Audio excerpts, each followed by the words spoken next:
अस्सलाम वालेकुम जी। एक खूबसूरत सुबह का आगाज़ हो चुका है और इस वक्त हम स्कर्दू में मौजूद हैं और ये हमारी लाहौर टू स्कर्दू सीरीज़ की 10th पार्ट है।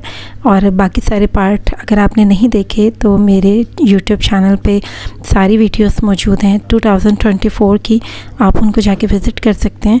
हमारा लास्ट ईयर भी स्कर्दू का माशाल्लाह से हमने टूर किया था, उसकी भी वीडियोस मैंने शेयर की हुई हैं 2023 की सारी सीरीज़ में।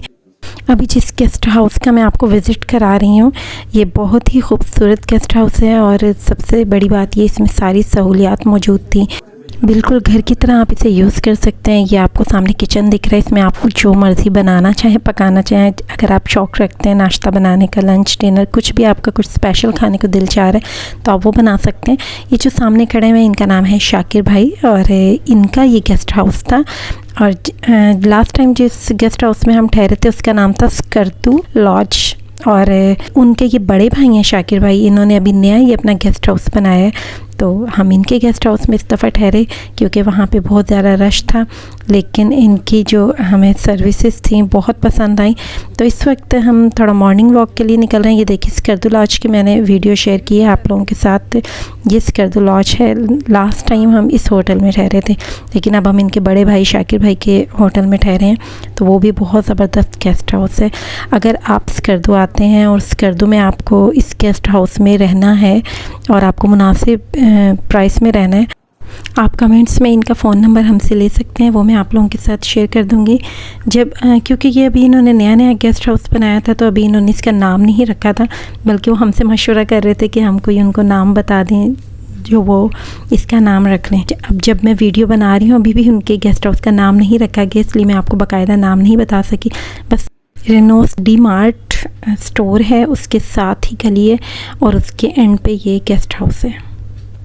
इस वक्त सुबह के 6 बज रहे हैं, लेकिन इधर स्कर्दू में इस टाइम भी अच्छी खासी धूप है क्योंकि यहाँ पर लाहौर शहर की तरह कोई स्मोक वाला तो सीन है नहीं।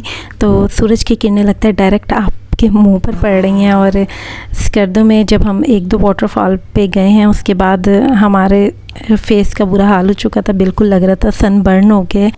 आप ट्रिप के स्टार्ट में जो पिक्चर्स बना लेते हैं अपनी, वो बना लेते हैं, बाद में सन बर्न हो जाता है और उसकी वजह से ना स्किन इतनी ख़राब हो जाती है कि इतनी अपनी पिक बनाने को दिल ही नहीं चाह रहा होता। मैंने भी जो स्टार्ट में जो पिक्स बनाई थी वही बनाई थी और बाकी जो 2 दिन लास्ट वाले हैं उसमें कोई पिक्चर नहीं बनाई क्योंकि कोई पिक्चर अच्छी आ ही नहीं रही थी। तो ये हम उसी होटल की छत पर गए हैं। यहाँ पर देखिए इन्होंने खुबानियाँ किस तरह से सूखने के लिए चादरें बिछा के डाली हुई हैं। यहाँ आपको हर जगह पे, हर छत पे ऐसी खुबानियाँ सूखती हुई दिखाई देंगी। सूरजमुखी के पौधे यहाँ पर बहुत ज़्यादा मौजूद होते हैं और इस गेस्ट हाउस के चारों तरफ भी उन्होंने ऐसी ज़मीन छोड़ी हुई है जिस पे उन्होंने इसी तरह से कुछ काश्त किया हुआ है। और यहाँ पर वाइट वाला शहतूत बहुत ज़्यादा मिलेगा देखने को और वो भी इसी तरह से ही सूखने के लिए जगह जगह छत पर या कहीं पर भी सहन में डला हुआ होता है।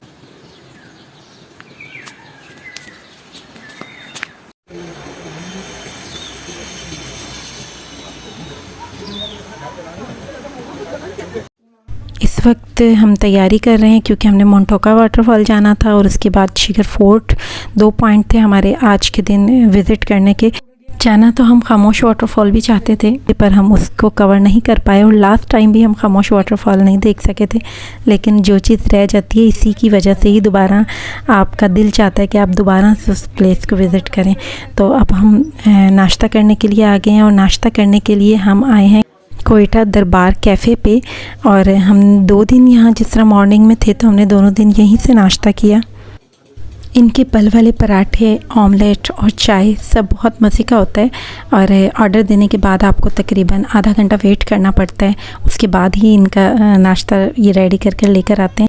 इनके होटल का एनवायरनमेंट बहुत अच्छा है। पीछे गार्डन बनाया हुआ है इन्होंने फैमिलीज़ के लिए, जिसमें आप बैठकर नाश्ता कर सकते हैं और उसमें से फैमिलीज़ ही ज़्यादातर बैठी हुई होती हैं। और यहाँ पर जो आपको बाग देखने को मिलेंगे, दरख्त देखने को मिलेंगे, वो सेब के हैं। अच्छा, हमारा अगस्त में स्कर्दू में जाना हुआ, लेकिन वहाँ पे बहुत ज़्यादा ठंडा मौसम नहीं था। अगस्त में ऐसा मौसम था जैसे लाहौर का मौसम होता है। जैकेट्स वगैरह पहनने की कोई ज़रूरत नहीं थी। तो यहाँ पर अम्मी जान के प्यारे प्यारे हाथों से 1-2 नवाले खाने को नसीब हुए, बहुत अच्छा लगा। जब आप फैमिली के साथ ट्रिप पर जाते हैं ना, तो ऐसा ही क्वालिटी टाइम आपको स्पेंड करने को मिलता है। नाश्ता करने के बाद हम मंटोका वाटरफॉल चले गए थे और फिर उसके बाद शुगर फोर्ट। फिर रात को बहुत लेट हम लोग वापस आए। हम रात को यहाँ की मार्केट में हमने विज़िट किया क्योंकि हमें यहाँ से ड्राई फ्रूट लेने थे। यहाँ के ड्राई फ्रूट ये होता है कि थोड़े फ्रेश मिल जाते हैं। मिल तो हर चीज़ लाहौर से भी जाती है और ये तकरीबन सेम ही प्राइस होती है, लेकिन यहाँ से आपको लेने का बस ये फ़ायदा होता है कि आपको फ़्रेश चीज़ मिलती है। जैसे ये अंजीर वगैरह हमने ली। लाहौर में भी अंजीर ईज़िली मिल जाती है हर जगह से, लेकिन वो बहुत जल्दी ब्लैक पड़ जाती है, वो ख़राब होने लगती है। यहाँ से जो ली हुई चीज़ें हैं वो काफ़ी अर्से तक चल जाती हैं क्योंकि ये यहाँ का लोकल फ्रूट है और यहीं से ही पूरे पाकिस्तान में और हर जगह पे जाता है ये सेल होने के लिए। तो हमने यहाँ से लेने का मकसद ही सिर्फ यही होता है ताकि हमें फ़्रेश चीज़ मिले। यहाँ से हमने ड्राई फ्रूट के साथ जो एक चीज़ बाय की और मैं आप लोगों को भी बताऊंगी कि आप लोगों का जाना हो तो ज़रूर बाय कीजिएगा। यहाँ का एक ख़ास जैम होता है और ये देखिए एप्रिकॉट का ले लीजिए आप, या किसी भी फ्रूट का आप जैम लेंगे तो आपको यहाँ का जैम ऐसा लगेगा कि आप बाकायदा वो फ्रूट ही खा रहे हैं। यहाँ से जो हम लाहौर से जो जैम लेते हैं मुख्तलिफ़ ब्रांड्स के, जबकि वो बड़े बड़े ब्रांड्स होते हैं, लेकिन फिर भी उसका जैम जो है वो लगता है कि ये ख़ुद से बनाया गया है। और लेकिन जब हम ये स्कर्दू से जो भी जैम लिया, लास्ट ईयर भी हमने जो जैम लिया था, वो बिल्कुल लगता है आपने फ्रूट्स को ही मैश कर कर बनाया हुआ है। आप चंक्स आ रहे होते हैं उसके और बहुत अच्छा टेस्ट होता है उसका, अच्छा फ्लेवर होता है। यहाँ पे हमें दुकानदार ने बहुत सारी चीज़ें दिखाई कि आप ये ले लीजिए, ये ले लीजिए, गिफ्ट देने के लिए इस टाइप की चीज़ ले लीजिए। पर हमने जो बाकायदा वहाँ के ड्राई फ्रूट्स हैं वो ही बाय किए और इस टाइप की जो स्वीट्स उन्होंने बनाई हुई, तो ऐसा कुछ नहीं लिया। इन सब ड्राई फ्रूट्स के अलावा जो एक और ख़ास चीज़ हमने यहाँ से ख़रीदी वो था खुबानी के बीज का ऑयल। वो फेस के लिए बहुत अच्छा होता है, उससे आपकी स्किन हेल्दी होती है। अगर आप उससे स्किन का मसाज करते हैं, अपने चेहरे का मसाज करते हैं, तो वो एंटी एजिंग भी होता है।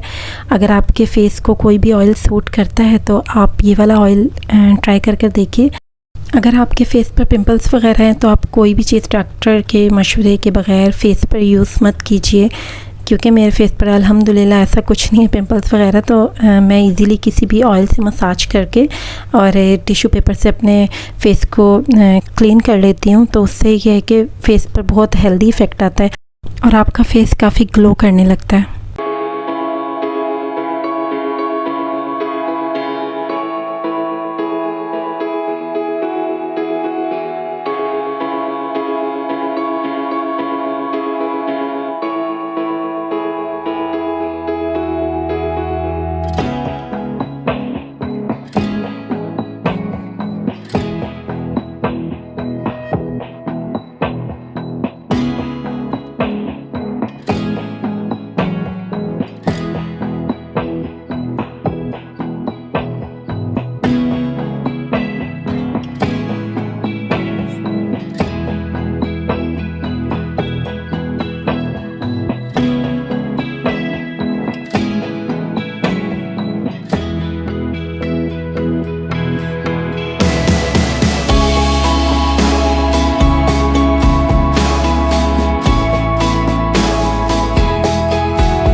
में वापसी पे हमने हुसैनी रेस्टोरेंट से ये जो इनका बीफ पुलाव विद ममतू डिश है वो हमने ट्राई की। बहुत मज़े की होती है, बहुत सिंपल होती है और बहुत ज़्यादा स्पाइसेस नहीं होते इस पर।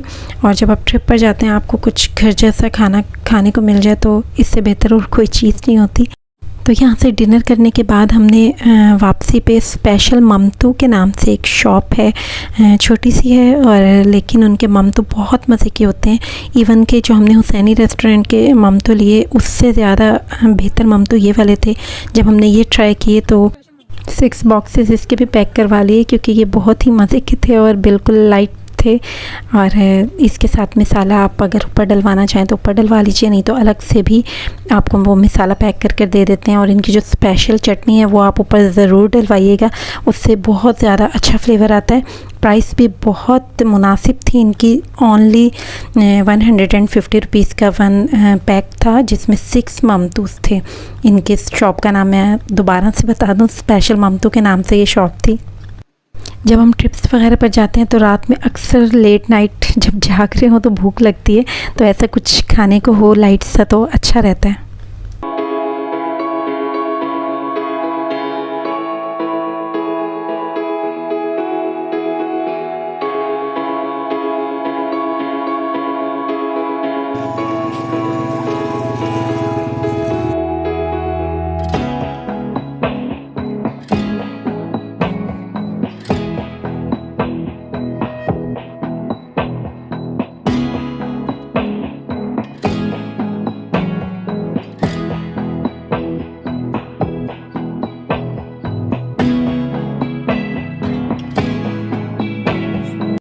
इंशाल्लाह नेक्स्ट वीडियो में हम मोंटोका वाटरफॉल को कवर करेंगे। वीडियो अच्छी लगी तो कमेंट्स में अपना फीडबैक ज़रूर दीजिएगा। गुड नाइट एंड अल्लाह हाफ़िज़।